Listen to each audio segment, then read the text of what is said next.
Welcome to the ONS podcast with your host, Linnea Jacobson. Hello. It's the ONS podcast brought to you by our partners at Face to Face Academy. ONS stands for Office of Neighborhood Safety. I'm your host, Linnea Jacobson, and I'm part of the ONS team.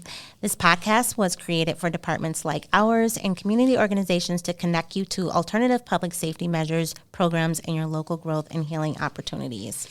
Today, ladies and gentlemen, we have 825 Arts here with us. It was 3 weeks ago when I found out about this fantastic organization that creates a world of opportunities for our youth through creative arts and imagination. With us, we have Mercedes Yarbrough, aka Ms. Mercedes, the Community Engagement Director at 825 Arts. Mercedes, give us like a 30-second background about yourself. Like, where'd you go to school? Where'd you grow up?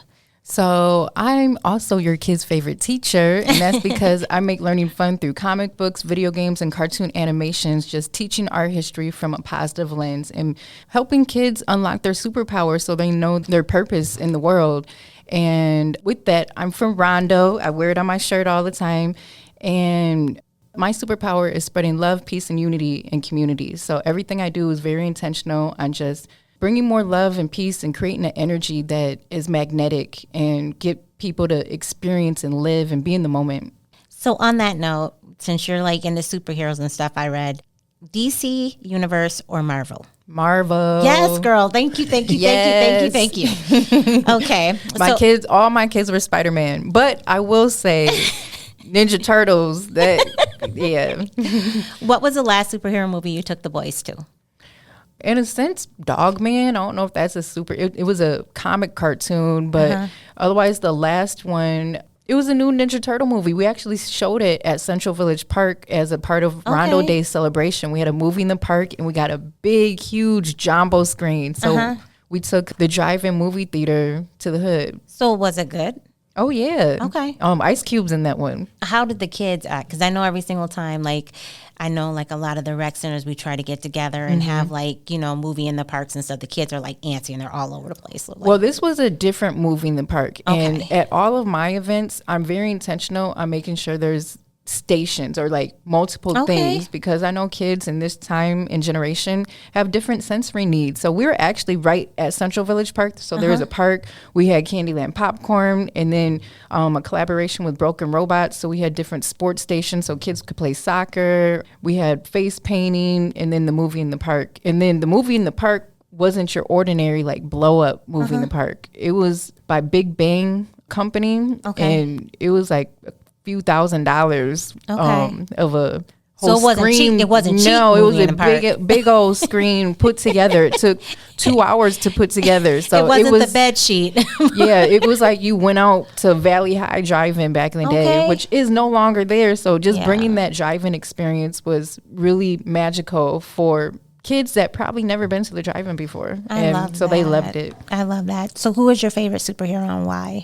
My favorite superhero is me, myself, and but I would say the Ninja Turtles. I was actually a Ninja Turtle as a kid for Halloween, and then I have 4 boys, and each of them for Halloween was a Ninja Turtle on their own wanting to, and then their dad was too. So we're just the Ninja Turtle family. That's so cute. I have 2 boys, and it seemed like it made like birthdays so easy, because for Halloween, I would just go to the Halloween store and buy all the costumes and then put them in a box and then hand them out for birthday presents, because they always wanted to jump around and be something. That. And those costumes, I don't know how much they cost now, but back then they were like $40.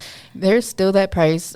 Speaking of costumes, at 825 Arts, we have a costume drive. So every Halloween, people can just drop off costumes, and then the community can come grab them for free.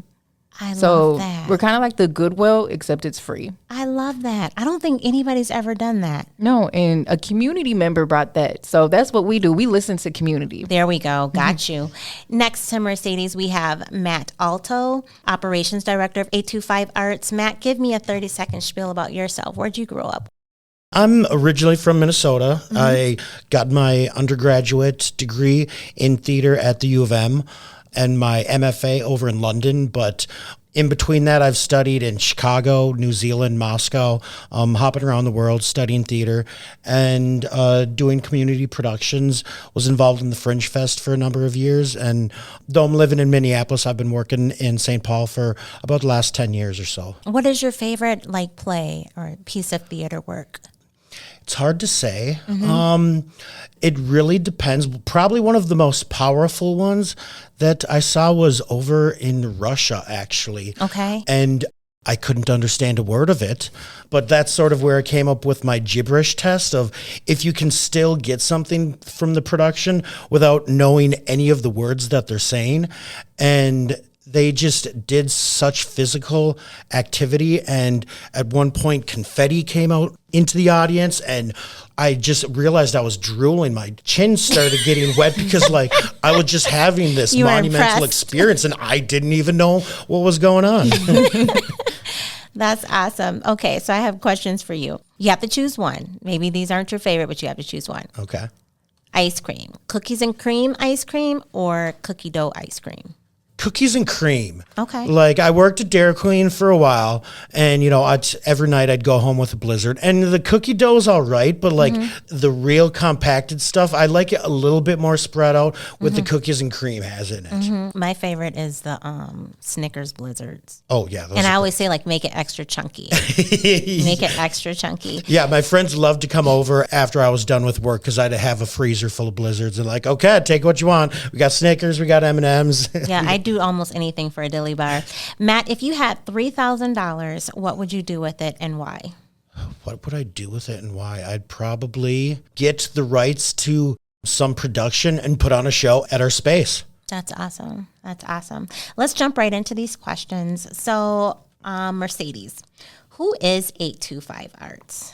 So 825 Arts is a space in the Rondo Frogtown community, and we make the community's dreams come true. So we were actually a 15-year dream of the community. So in 2009, Model Cities was building their brownstone building, and they were in the process of buying our building, which is a 100-year-old building. It started off as a speakeasy, movie theater, and for the past 60 years was an urban lighting fixture store. And during this time, the light rail was also being put in. So a lot of changes in the community and just gentrification was happening. So there was a lot of emotions and feelings. And the Rondo Frogtown community members spoke up and said, no, we want this building. We want to keep it. We do not want you guys making it into a parking lot and tearing it down. And we want to make it into an art center. And Rondo specifically is very historic through the arts and music. And Model Cities respected that. They backed out of the deal. And then the Rondo Frogtown community members, with a lot of help from the Frogtown Neighborhood Association, they made this a historical landmark, and then a nonprofit, which was originally Victoria Theater Arts Center. Okay. So for the past 14 years, we were actually the Victoria Theater Arts Center. And then just this past year, we finally had enough money to renovate the building. It took 14 years. So we just opened our doors August 25th, 2024. And during that year process, we did community engagement and asked them, should we keep the name Victoria Theater Arts Center? And we gave them the history of Queen Victoria, which we were named after because of the Victoria Street. And the community said, no, we want 825 Arts. And 825 is our address, and we're going to offer the arts 825 different ways. Wow. Oh, my gosh. Why did I get goosebumps when you said that? Because it's a dream come true. And as a community engagement director, I'm very intentional on making sure the community is in that space and their dreams are coming true with whatever it is that they want. Amen. What problematic need are you addressing with your organization? Keeping the arts alive. There we go. Right now, the school systems, they don't have enough funding for arts. I grew up in St. Paul. I went to St. Paul Central, we had the Black Box Theater. Shout out to Jan Mandel, legend who created a lot of just prolific people in the neighborhood now, came under her leadership. And the arts gets your superpowers out. You're able to express yourself, and the arts keeps your mind stimulated. And right now we are in a spiritual warfare with the evolution of technology where people aren't utilizing their minds a lot. And our mind is the most powerful thing in our body. So when we're not using it, our bodies are becoming weakened. There's a saying to my comic book that I made called Broken Robots. So people are becoming robots in a sense, because robots do not have a mind. They do not have a soul or a conscience. So a lot of what I'm doing is to inspire this generation to be a broken robot, because to be a broken robot means you have your mind, you have your soul and conscience, you have your creativity, your artistic vision. And that's what we want people to do, and come and express themselves through the arts, whether it's designing, anything, painting, double dutch, customizing shoes, singing, dancing, whatever. We got the arts 825 different ways. When did you realize you wanted to serve in this capacity? When the community told me I should. So I actually, there's a cool story behind this. So I live across the street from Central Village Park. Okay. And I just moved back to the Rondo community in 2021. Okay. I seen a huge shift in just community, and I wanted to throw a Halloween event. So my cousin throws a haunted house every year for free. So I was like, oh, let's bring it to the park and do a haunted park, Central Village Park, haunted park. And he was like, okay, game. I didn't have no money. It was just an idea I had. But then I would see events happening at the park, and it was Trust for Public Land trying to bring awareness to these renovations that they wanted to do at the park, but they needed to do community engagement. And at the time, I had released my Black to the Future comic book, so I'm like promoting my book. And this guy, Eric Wise, he was there, and he was like, I want to meet with you. You're a community artist, and we have funding, and let's have a conversation. That turned into a comic book series revolving Rondo. So my Rondo comic book series came from Trust for Public Land. Okay. And then in our conversation, I told him about my idea of throwing the haunted park. And he was like, oh, Springboard for the Arts, they actually have funding, $500 grant for community members who want to throw events at the park. So I got $500 to fund the haunted park. They sent people to see how the event went. The event had about over 300 people come. It was lit. And then there was this woman named Aki, and she's on the board of Victoria Theater Arts at the time, which is now 825 Arts. And then she was like, wow, Mercedes, like, I don't know what you did, but community really came out. And she's like, you're really good at what you're doing. Months go by, and she's like, hey, we have an opening for a community engagement manager. Wow. She's like, I really think you should apply. And I was already at the end of working at SPPS, St. Paul Public Schools, just because there's a lot of limitations, and I need to be in spaces where I can be creatively free. And I'm all about change, and that's a very systematic system right now that needs to be disrupted, and they weren't open to change. So I was ready to leave. I was like, you know what? Y'all don't want real change. I'm out of here. So she was like, yeah. So I applied, got the job, and the rest is history. That's awesome. See what getting off your couch and walking across the street to the park will get. Ladies and gentlemen, walk across the street. I call that park the magic park. My life changed because of that park. That's awesome. I love Central Village Park. That's my baby. Matt, when did you realize that you wanted to serve in this capacity? I've always been sort of in education and theater for a couple decades now, and I actually just joined the organization last year once they were getting near the finish line. Construction was still underway, but I was like, I want to be part of this new arts center that's doing programming that's directly reflecting the community and for the community. We partnership with a number of organizations. 10,000 Things has done a couple of shows at our site, and they provide free shows for the community members. And we specifically we're targeting high schoolers and college age students to come and get exposed to the arts, have talkbacks. But then we also do Communication, which is younger community choir group, which they use their space for rehearsals and concerts, but they provide snacks and busing for students after school to provide them a place to go. And then also Zamia Theater Arts, they have worked with us as well, and they were doing a show called A Prairie Homeless Companion, and they started off their Minnesota tour at our site. And they were sort of reflecting the homeless situation, and for people who experienced homelessness, if they came to the show, they even got a $25 gift certificate. So we're reaching out to multiple different communities and organizations to provide those shows and programming. That's awesome. That's a good segue into my next question. So tell us more about the programs you offer and what the responses are that you're getting from the youth. Either one of you can start. I'll start with the Minecraft. This is one that sort of blew my mind when I started, is that during the pandemic, there was a program to get the kids together to program events and buildings in Minecraft.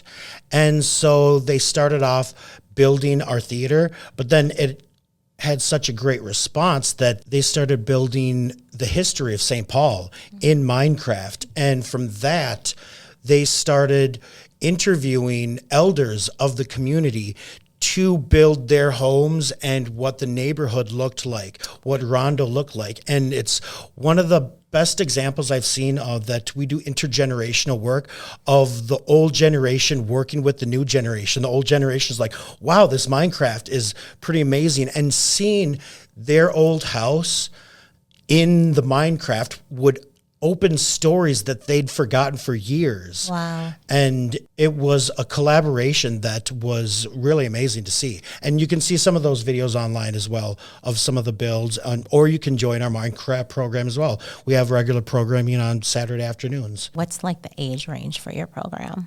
It depends. Some of it is aged younger for more elementary and middle school kids, but then with the Minecraft program as well, we do have college interns as well working on the projects too. That's awesome. Yeah, so they built Rondo in Minecraft, and we have Rondo elders like Victor Mister and just really prolific names that are telling the story of their homes. It's beautiful. And then it is intergenerational, like he said, all ages, like elementary age. And then we work with Hamlin University interns as well as teenage interns. Shout out to Right Track, because we get Right Track interns too for our Minecraft program.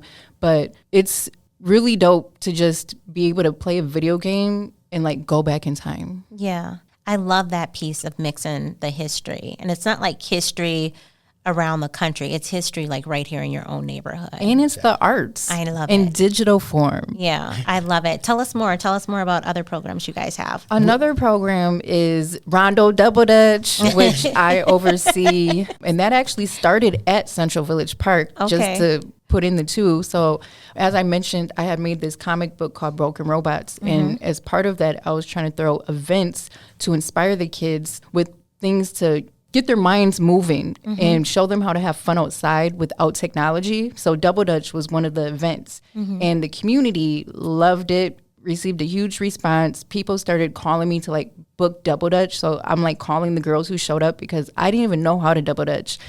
Long story short, I'm so disorganized. I met this woman named the Twist Master. Her name is Jelon Prentice, but she goes by the Twist Master, and she would win every competition I had. And then me and her, she was like, Mercedes, I'm gonna teach you how to Double Dutch, and anybody else. She was like, just you plan everything and I got it. I was like, all right. So long story short, she taught me how to Double Dutch. I know how to Double Dutch now. We have a team now, and she's taught hundreds of people across the Twin Cities. We also brought the program to 825 Arts. We did a 12-week program and had a winter celebration for the community to come out to. You guys can actually check that video out on YouTube. And now this summer, we're actually going to have Rondo Double Dutch pop-ups and also some more camps, Double Dutch camp. Yeah, we're just keeping Double Dutch alive at 825 Arts. So that's one of the programs. And then we also have the Youth Action Leadership Team, which is a group of high school and college students working together to promote different organizations. We have an event every year where they come together and learn about different groups that they can have. Some of it is career oriented, some of it is more art oriented. Awesome. Yeah, so their event is called Speak Out and Lead, and it's going to be April 26th this year. Usually we had it at Springboard for the Arts, but we finally have our own building, so we will be at 825 Arts.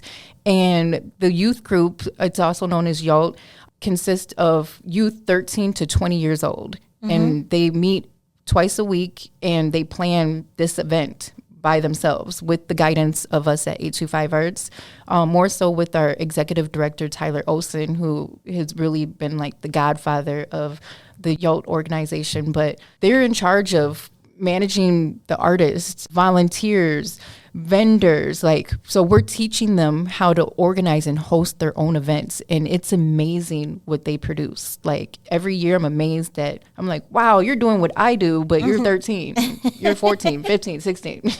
That is awesome. You guys are helping kids grow. Unlock their superpowers. That's right. That's right. So school is officially out. What is on the agenda for this summer aside from the Double Dutch Arts? We do have a summer camp program that will be going on. We'll be doing a week-long program ourselves, which will mix some theater, some Minecraft, some music as well. And so we will be hosting a summer camp, but then also we will be working with Moo Theater Arts, and they will be providing a summer camp at our organization as well. So there's lots of different opportunities for summer camps, whether you're focusing on the arts or other things as well. And Ms. Mercedes is all about fun. I like to make learning fun, and I use everything as a teaching moment. So I orchestrate and organize the 825 Arts block parties. Okay. So we have a block party once a month in the summertime, usually from like 5 to 7. I don't know if I might switch it to 6 to 8 just to because it stays lighter out longer and for when people get out of work. But it's involving community. And this year I'm really focused on block parties. So getting the whole block involved. So like Model Cities, we got Privileged Barbershop, the Best Steakhouse, Demira. And each event has a variety of things, whether we always have food, but there's face painting, there's Double Dutch, there's spoken word, open mics. And we also have activities like one of our block parties last year was customizing your own shoes. Yeah. Okay. So we would provide the art supplies and then we connected with the community artists who customize the shoes to help lead and direct kids, and families just brought their own shoes, and it ended up being amazing because people actually pulled up with their shoes and then started to design their shoes. So that's really what we're trying to do, is just amplify the arts through all of our activities in fun, creative ways, 825 different ways. 825 different ways. How does your organization play a role in the safety of our youth? And either one of you can answer this. I'd say primarily by creating a safe space for them to come. While we do focus on the arts, if you are not that interested in the arts, it's still a place to hang out. We've got communication that's in there pretty much every day, a safe place for them to come after school, and then a place to come see shows and engage at your level of involvement, whether you want to be a producer of the art or you just want to help out with others who are doing it themselves. There we go. One of my superpowers is love, and I always preach love is power, and that's what you get at 825 Arts. You feel love with us as a staff, where like I went to Great River School last week and was recruiting volunteers. They could feel my loving energy, that they're like, we want to volunteer for your Black History Month, because we had a 3-day Black History Month program last week. They came and then they're like, what can we do to work here? Like, they wanted to come and work because of the energy that they felt. Right. So we're making our youth feel safe just by our presence and our love. And I always tell people, to me, love means safe. Yeah. So the fact that we're creating a safe environment is creating the magic that happens in our spaces, at our events. Like, people are experiencing real love, like an energy that is healing. And that's what we do at 825 Arts. We're a healing space for the community. Just this past weekend for Black History Month, we had 2 panels. One was focused for Black women and the other one was for Black men. The woman's one was breaking generational curses. People were literally crying and just pouring their hearts out and just expressing themselves. At the Black men's, how are you feeling mentally? Yeah. We had people, like, we connected with Rondo Barbers. So we had a nice demographic of different types of people, like professionals, athletes, people that are out in the streets. And they all came and were very vulnerable and said, we needed this. And I have the camera because I document things. So I was the only woman in the room, but it was just a safe space for only Black males. So it was intergenerational. We had kids in there with grown men, and they were all being vulnerable, saying how do they feel mentally. I love that. And that was very powerful. Like, this past weekend was very powerful and just really opened the door to community trust, to where now they know like, oh, I can go to 825 Arts. I will go to this space and receive love or be healed or have a safe space to just vent whatever I need to do. And one of the things that we're focused on this year is responding to trauma. So if there is a unfortunate incident, we want to pull up and we're going to pull out the double Dutch ropes. We're going to pull out art. And instead of that scene being remembered as someone got shot here, we're going to heal that space creatively through art. Amen. I love it. That is a question that is not asked enough, going back to what you say when they were checking in with Black men and mental health and how are you feeling. That's not something that's talked about a lot. Oh, no. That's not something and that's we took it back to Rondo because Rondo was historic with barbershops. And barbers are artists. Yeah, they are. So we brought them to 825 Arts. Yes, they are.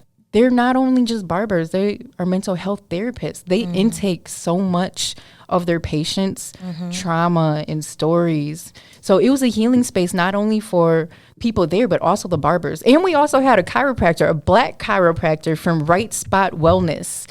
So he was giving chiropractic care to patients as well. So people were getting free haircuts, just being able to vent. And we're hoping to bring that back more. So if you listening and got funding. Oh, I'm writing the notes. I'm writing notes of who all I need to send to you right now. Send it to 825 Arts because what we're doing is working and we want to keep providing it, but we need your help as well. So we're doing our part of creating the great programming that is healing the community, but we need funding to keep our lights on and to get these artists because a lot of people like the barbers, they volunteered this time and they said we'll keep doing that, but I want to show love back because love is power and like they are doing a service and they deserve to be compensated for that. One of the things that you said, love means safe. Don't be trying to steal that now, y'all. That's mine. That's Mercedes. She said it first. I've been saying it too, so this ain't the only place. Okay, last question. I feel like you guys have already answered it. This has been so yummy. What are your goals for 825 Arts, and how will your goals influence the change in St. Paul culture? I think part of it is getting the involvement of people, whether you're just an appreciator of arts or you just want to dip the toe, see what it is. We've got BIPOC improv classes that we're collaborating with Good Camo Comedy. And then coming up in November, we've got a Queer and Funny Festival that we'll be hosting.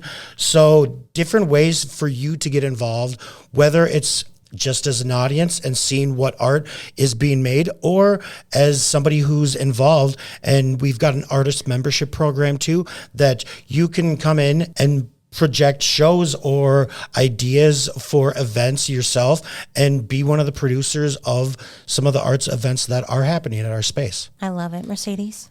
We're always looking for volunteers, anybody that just wants to share the space. I'm always open. I'm a big believer in teamwork makes the dream work.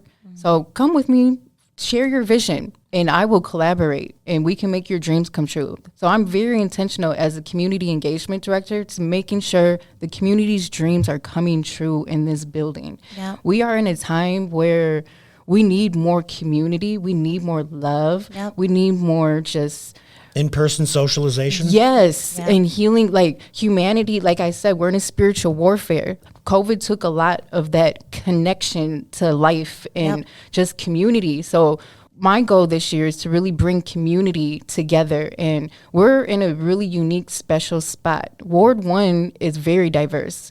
Rondo was once historically Black, but since the 1980s, it has grew to where we have an Asian population. We have an East African population. We have a lot of immigrants that migrated here during that time. So we are a very diverse community, and that's the beauty. Like we have Little Mikan, Rondo, Frogtown, Little Africa. We all share space together, and that's what you will see at 825 Arts. At all of our events, it's very diverse, it's very unique, and we also amplify the arts through our food. Like when we had the Frogtown Arts Festival, we had an egg roll contest with 8 of the different Asian restaurants along University. In the first 25 community members were the taste testers, and we're going to bring that back again with the Frogtown Arts Festival, which is happening this summer. And I'm not sure if it'll be an egg roll contest. I'm kind of thinking sambusas this time, but that's what I want to bring is culture and really show and put Rondo Frogtown on the map. Like we are just like Harlem. We are just like LA. We are just like Atlanta. But we are our own unique, diverse. Yeah, that's my goal. I appreciate you guys more than you know. I was an arts kid, and I grew up in Frogtown. Hey. And grandma lived on Dayton and Oxford. So Our house is on your Rondo. house. Yeah. And I was like the painter and the drawer. I went to school the first time for interior design. I went to College of Visual Arts when it was on Summit and Selby. And there wasn't this when I was growing up. And sometimes I think if there was this, I probably would have stuck to what my passion is, which is interior design. Come back And I teach the kids. Yeah. I was never into like plays and stuff. I went to Central, so I never got into that part of it, but I did go to like a competition. Central sponsored a competition that I went to like in Pittsburgh to like do this art and this painting, my painting one, and just all these different things. But I honestly feel like if we had something like this when I was growing up, I would have stuck to my passion and I would have went a different path. So I appreciate you guys. I just love it. Yes, and speaking of programming, I forgot to mention, we do a fashion DIY. Okay. So that's going to be something that we're doing this summer as well. And we just had a fashion DIY workshop day during winter break where we partnered with You Need Airbrushing and some community organizations that provided sewing and screen printing. Okay. And the kids designed their own clothes. Like they airbrushed, my screen goodness. printed, sewed. And then afterwards, we had a fashion show in our performance theater. So they showcased what they wore. Yeah. So when we're talking about showcasing the arts 825 different ways, Yeah. that's for real what we're doing. We're teaching you how to design, how to do production. You can do lighting, sound. Yeah. Maybe you want to write a play. So it's a space for anybody because there's a need for everything. I love it. The City of St. Paul is working hard to rehabilitate, intervene, and provide safer neighborhoods. If you'd like to learn more about 825 Arts for your kids or yourself, how you can donate, please visit 825arts.org. If you'd like to be more involved in community government assisting and advisory and recommendations on policy and proposed alternative public safety projects, the Neighborhood Safety Community Council is now accepting applications through August. Please visit us at stpaul.gov/ONS.